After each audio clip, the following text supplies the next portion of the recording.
A to Z Bangla পোস্টের YouTube চ্যানেলে স্বাগত জানিয়ে শুরু করছি আজকের ভিডিও। 2024-এ শুরু হয়ে গেছে জন্ম সার্টিফিকেট অনলাইন আবেদন পদ্ধতি। তো বর্তমানে যে সকল নতুন বাচ্চারা জন্মগ্রহণ করছেন তাদের জন্ম সার্টিফিকেট হসপিটাল থেকে তাদেরকে করে দেওয়া হচ্ছে। আর যদি আপনার বয়স 1 থেকে 60 বছরের মধ্যে হয় তাহলে আপনি কিভাবে অনলাইনের মাধ্যমে আপনার জন্ম সার্টিফিকেটের জন্য আবেদন করবেন, তো আমার এই ভিডিওর মাধ্যমে আমি আপনাদের সম্পূর্ণ প্রসেস স্টেপ বাই স্টেপ এই ভিডিওতে দেখাবো। তো ভিডিওতে প্রথম হয়ে থাকলে ভিডিওতে একটা লাইক করবেন, চ্যানেলটা সাবস্ক্রাইব করে পাশে থাকা বেল আইকনটা অন করে রাখবেন আর ভিডিওটা প্রথম থেকে শেষ পর্যন্ত কন্টিনিউ করবেন।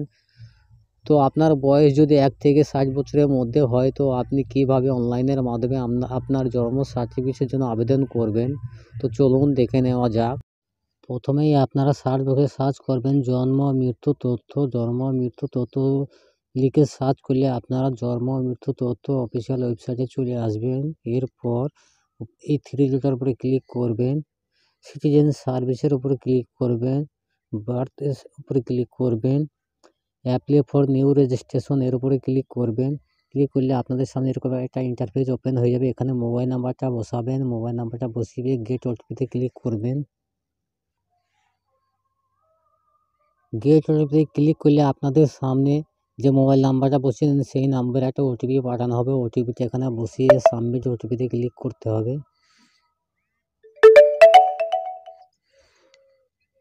ওটিপি বসানোর পর সাবমিট ওটিপিতে ক্লিক করবেন। সাবমিট ওটিপিতে ক্লিক করলে এই ফর্মটা আপনাদের সামনে খুলে যাবে। তো এখানে রিপোর্টিং ডেট মানে কত তারিখে আপনি আবেদন করছেন সেই তারিখটা অটোমেটিক এখানে শো করবে। তো যে মোবাইল নাম্বারটা আপনি ওখানে বসেছিলেন সেই নাম্বারটা এখানে শো করবে।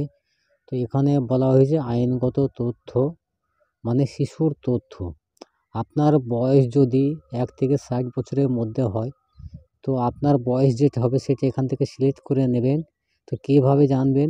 আপনার বর্তমানে যে আধার কার্ডটা রয়েছে, আধার কার্ডে যে ডেট অফ বার্থটা দেওয়া হয়েছে সেই ডেট অফ বার্থটা দেখে এখানে বসাবেন। বসিয়ে আপনি যদি ছেলে হয়ে থাকেন তাহলে এখানে মেল করবেন, আর যদি মেয়ের ক্ষেত্রে হয় তাহলে ফিমেল করবেন। তো এখানে আপনার বাবার যে ফার্স্ট নেম সেটা এখানে বসাবেন, বাবার মিডল নাম থাকলে এখানে বসাবেন, বাবার শেষ মানে লাস্ট নাম মানে টাইটেলটা এখানে বসাবেন। তো মল্টিনেট পারমেন্ট এখানে সিলেক্ট করে নেবেন যে আপনি যখন জন্মগ্রহণ করেছিলেন আপনার সঙ্গে আপনি জন্মগ্রহণ করেছিলেন না আপনার কোনো ভাই জন্মগ্রহণ করেছিল না আপনার কোনো বোন জন্মগ্রহণ করেছিল, মানে একের অধিক মানে যমক যাকে বলা হয়। যদি সিঙ্গেল হন তাহলে সিঙ্গেল সিলেক্ট করে নেবেন। নেওয়ার পর একটু নিচের দিকে আসবেন। এখানে একটা কথা মনে রাখবেন, এখানে যতগুলো স্টার মার্ক দেওয়া রয়েছে লাল রঙে তো সেইগুলোই আপনাকে ফিল আপ করতে হবে, তো বাকিগুলো না করলেও আপনার চলবে।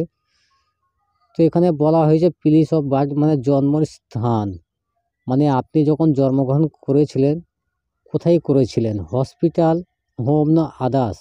যদি হসপিটালে করে থাকেন তাহলে হসপিটাল সিলেক্ট করবেন, আর যদি বাড়িতে করে থাকেন তাহলে হোমটা সিলেক্ট করবেন। তো এখানে বলা হয়েছে স্টেট মানে রাজ্য, মানে কোন রাজ্য সেটা এখান থেকে সিলেক্ট করে নেবেন। ওয়েস্ট বেঙ্গলটা সিলেক্ট করে নিলাম। তো আপনার যে ডিস্ট্রিক্টটা হবে সেটা এখান থেকে সিলেক্ট করে নেবেন। সিলেক্ট করে নেওয়ার পর এখানে আপনার গ্রাম না শহর এলাকা এখান থেকে সিলেক্ট করে নেবেন। আপনি যেখানে বসবাস করছেন সেটা কি ব্লক আন্ডারেরও এতে পড়ছে না মিউনিসিপ্যালিটি আন্ডারে পড়ছে। তো আপনার যেটা হবে সেটা সিলেক্ট, যদি গ্রামের ক্ষেত্রে হয় তাহলে ব্লকটা সিলেক্ট করে নেবেন। নেওয়ার পর এখানে এখানে ব্লকটা আপনাদের যে ব্লকটা রয়েছে সেটা এখান থেকে সিলেক্ট করে নেবেন। নেওয়ার পর এখানে বলা হয়েছে পঞ্চায়েত, তো আপনাদের যে পঞ্চায়েতটা হবে সেটা আপনারা এখান থেকে সিলেক্ট করে নেবেন। এরপর বলা হয়েছে গ্রাম, তো আপনাদের যে গ্রামটা রয়েছে সেই গ্রামটা এখান থেকে সিলেক্ট করে নেবেন। পিনকোড, আপনার যে পিনকোডটা হবে সেই পিনকোড এখানে বসিয়ে দেবেন। বসিয়ে দেওয়ার পরে অ্যাডজাস্ট লাইন ওয়ান এখানে আপনি না দিলেও চলবে, কারণ এখানে কোনো স্টার মার্ক দেওয়া নেই। তো পিতার তথ্য মানে আপনারা বাবার ফার্স্ট নেমটা এখানে বসাবেন, মিডল নামটা এখানে বসাবেন, শেষ নাম মানে টাইটেলটা এখানে বসাবেন। আপনার বাবা যদি ইমেল আইডি থাকে এখানে বসাবেন, মোবাইল নাম্বার। তারপর এখানে বলা হয়েছে টাইপ অফ আইডি প্রুফ, তো এখান থেকে আপনার বাবার Aadhaar card, voter card, Khadyasathi, passport, তো আদার্স কোনো যদি আইডি থেকে থাকে সেটা আপনি এখান থেকে বসাবেন। তো এখানে যে আইডিটা সিলেক্ট করবেন সেই আইডি নাম্বারটা এখানে বসাবেন, বসিয়ে এখানে আইডিটা সিলেক্ট করে নেবেন কে বসিয়েছিলেন। তো আমি যেহেতু খাদ্যসাথী বসিয়েছি, তো রেশন কার্ডের ক্যাটাগরিটা এখান থেকে সিলেক্ট করে নেব। তাহলে এই পাশে বলা হয়েছে আইডি প্রুফ, আইডি নাম্বারটা এখানে বসিয়ে দেবেন। বসিয়ে দেওয়ার পর এখানে বলা হয়েছে আপলোড আইডি প্রুফ ম্যাক্সিমাম 250 কেবির ভিতরে আপলোড করতে হবে। তো আপনি এখানে যে আইডিটা বসাবেন সেই আইডির 250 কেবির ভোতে এখানে আপলোড করে দেবেন। এরপর বলা হয়েছে মাতার তথ্য। তো মায়ের প্রথম নেম, মিডল নেম, শেষ নাম, ইমেল আইডি একই, মানে বাবার যেরকম দেখানো হয়েছে মায়ের ক্ষেত্রেও সেই একই। মায়ের মোবাইল নাম্বার, মায়ের ডকুমেন্টস যেটা হবে সেটা সিলেক্ট করে নেবেন। সিলেক্ট করে নেওয়ার পর এখানে আইডি নাম্বারটা বসিয়ে দেবেন। বসিয়ে দেওয়ার পর 250 কেবির ভিতরে ডকুমেন্টসটা আপলোড করে দেবেন। তো শিশুর জন্মের সময় মাতার ঠিকানা, তো আপনি যখন জন্মগ্রহণ করেছিলেন তো আপনার সাইজ ঠিকানা যেটা সেটা আপনি সিলেক্ট করে নেবেন। তো এখানে বলা হয়েছে যেগুলি স্টার মার্ক দেওয়া আছে সেগুলোই আপনাকে ফিল আপ করতে হবে, বাকিগুলো না করলেও চলবে। তো এখানে আপনাদের পিনকোডটা বসিয়ে দেবেন, এখানে আপনাদের গ্রামের নামটা বসাবেন, পোস্ট অফিসটি এখানে বসাবেন, এখানে স্টেট মানে রাজ্যটা এখান থেকে সিলেক্ট করে নেবেন, আপনাদের ডিস্ট্রিক্ট এখান থেকে সিলেক্ট করে নেবেন, আপনাদের ব্লকটা এখান থেকে সিলেক্ট করে নেবেন। যদি আপনি ব্লকের আন্ডারে হয়ে থাকেন তাহলে ব্লক, মিউনিসিপ্যালিটি সিলেক্ট করে নেবেন। তো আমি ব্লকটা সিলেক্ট করে নিলাম।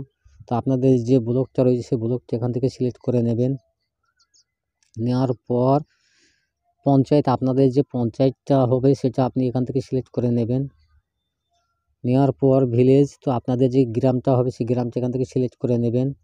নেওয়ার পর এখানে বলা হয়েছে পারমিট অ্যাড্রেস অফ মাতার স্থায়ী ঠিকানা। আপনি যে ওপরে ঠিকানাগুলো লিখেছিলেন যদি একই হয় মানে সেম হয়ে থাকে তাহলে এই টিক মার্ক করবেন, তাহলে অটোমেটিক এখানে ফিল আপ হয়ে যাবে, আপনাকে আর নতুন করে ফিল আপ করতে হবে না।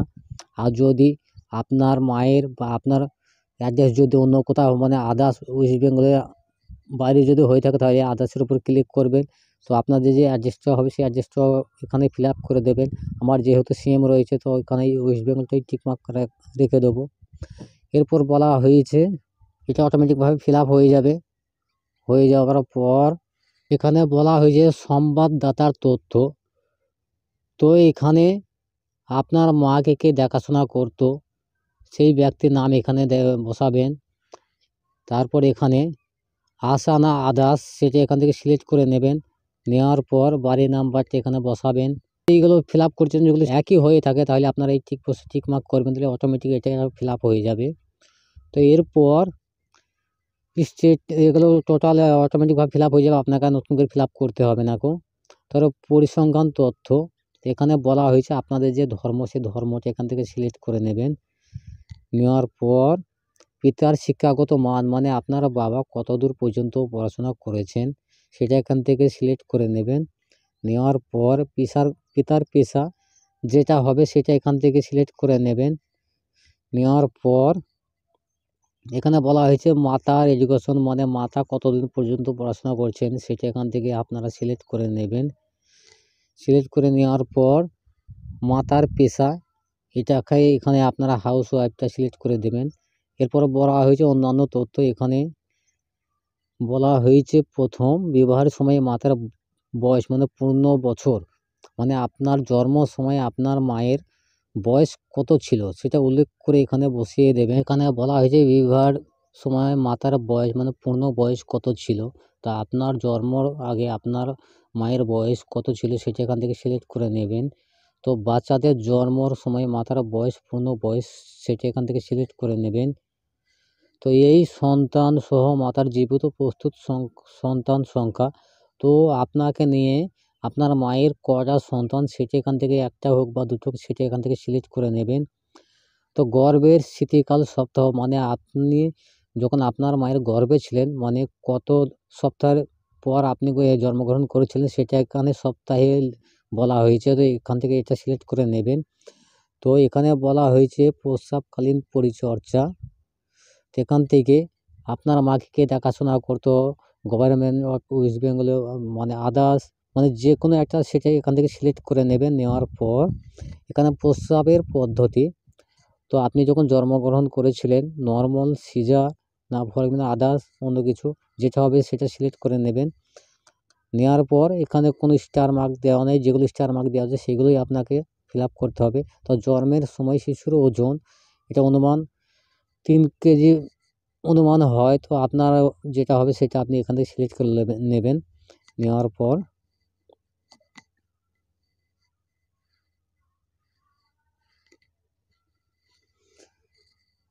পর এখানে গর্ভের শীতকাল সপ্তাহে যত আপনাকে তো বলে দেবে রিমার্কমের, এখানে কোনো কিছু না দিলেও চলবে। তাই এখানে বলা হয়েছে আপলোড ফর্ম নম্বর 1। তো এখানে এতক্ষণ ধরে আপনি যে ফর্মটা এখানে ফিল আপ করলেন, তো এই ফর্মটা আপনাদেরকে ডাউনলোড করতে হবে। তো ডাউনলোড করে সেই ফর্মটা এইভাবেই সঠিকভাবে ফিল আপ করতে হবে। ফিল আপ করে আপনাদের গ্রাম অঞ্চলে মানে ব্লক অফিসে যিনি বাচ্চাদের জন্ম সার্টিফিকেট কাজ করে থাকেন তেনার কাছে যাবেন, যে ওখান থেকে তার সিগনেচার আর ডেটটা করে নিয়ে এসে এখানে আপনাদেরকে 250 কেবির মধ্যে আপলোড করতে হবে। Upload form number 1। তো এই ফর্ম নাম্বার 1টা আপনারা কোথায় পাবেন? তার জন্য আপনাদের যেটা করতে হবে, আপনাদের প্রথমে শুরুতে ফর্ম ফিল আপের আবেদনের প্রথম যখন যে সাইটে আপনারা এসেছিলেন প্রথমেই, সেখানেই আপনাদেরকে প্রথমে ফিরে যেতে হবে। তার জন্য আপনাদের ব্যাক করে নিতে হবে। নেওয়ার পর এখানে আপনারা দেখতে পাবেন সিটিজেন সার্ভিস। তো নিচে আপনাদের দেখাচ্ছে ফর্ম। এখানে ফর্মের উপর ক্লিক করবেন। ফর্মের উপর ক্লিক করলে এখানে বলা হয়েছে ফর্ম নাম্বার 1। তো ফর্ম নাম্বার 1-এর উপর ক্লিক করবেন। তো আপনাদের সামনে এরকম একটা ফর্ম ডাউনলোড হয়ে যাবে। তো ফর্মটা ডাউনলোড করে নেবেন। নেওয়ার পর এই ফর্মটা আপনাদেরকে ফিল আপ করতে হবে। তো কী ফিল আপ করতে হবে আমি আপনাদের এখানে দেখাবো। ফর্মটা ওপেন হতে সময় লাগছে। তো ফর্মটা এইভাবে আপনাদের সামনে দুরকমভাবে চলে আসবে। একটা ইংলিশে করা থাকবে আর একটা বাংলায় দেওয়া থাকবে। তো এই ফর্মটা আপনারা এতক্ষণ ধরে যে ফর্মটা আবেদন করলেন অনলাইনে, তো এটা অফলাইনে আপনাদেরকে ফিল আপ করতে হবে। ফিল আপ করে এখানে বলা হয়েছে নিবন্ধন করার উপর নিবন্ধন স্বাক্ষর তারিখ সহ। তো আপনাদের একটু আগে যেটা বললাম, পৌরসভার আন্ডারেই হোক বা ব্লক পঞ্চায়েতের অফিসের আন্ডারেই হোক, তো যিনি জন্ম সার্টিফিকেটের কাজ করে থাকেন তেনার কাছে যাবেন, যেয়ে বলবেন যে আপনার জন্ম সার্টিফিকেটের জন্য আবেদন অনলাইনে, এই ফর্মটা আপনাদেরকে সাবমিট করতে হবে। তো ওনাকে যেয়ে বলবেন, উনি এখানে সিগনেচার করে দেবেন, একটা স্ট্যাম্প মেরে দেবেন। তো এই ফর্মটা ওখান থেকে সিগনেচার স্ট্যাম্প করে নিয়ে আসার পর আপনাদের ওখানে 250 কেবির ভিতরে আপলোড করে দিতে হবে। আপলোড করে দেওয়ার পর সাকসেসের উপর ক্লিক করলে আপনাদের ফর্মটা কমপ্লিটভাবে সাকসেসফুল হয়ে যাবে। তো এইভাবেই আপনারা অনলাইনের মাধ্যমে আপনাদের 1 থেকে 60 বছরের মধ্যে যদি আবেদন করতে চান তাহলে এইভাবে অনলাইনের মাধ্যমে আবেদন করতে পারবেন। তো আমি আপনাদের এই ভিডিওর মাধ্যমে দেখালাম যে জন্ম সার্টিফিকেট কীভাবে আবেদন করতে হয়। তো ভিডিওটা যদি আপনাদের ভালো লেগে থাকে তাহলে ভিডিওতে একটা লাইক করবেন, চ্যানেলটা সাবস্ক্রাইব করে পাশে থাকা বেল আইকনটা অন করে রাখবেন, কেননা এরকম ভিডিওর আপডেট সবার আগে আপনার মোবাইলের নোটিফিকেশনের মাধ্যমে পৌঁছে যাবে। তো ভিডিওটা আজকের মতো এখানেই শেষ করছি। ধন্যবাদ।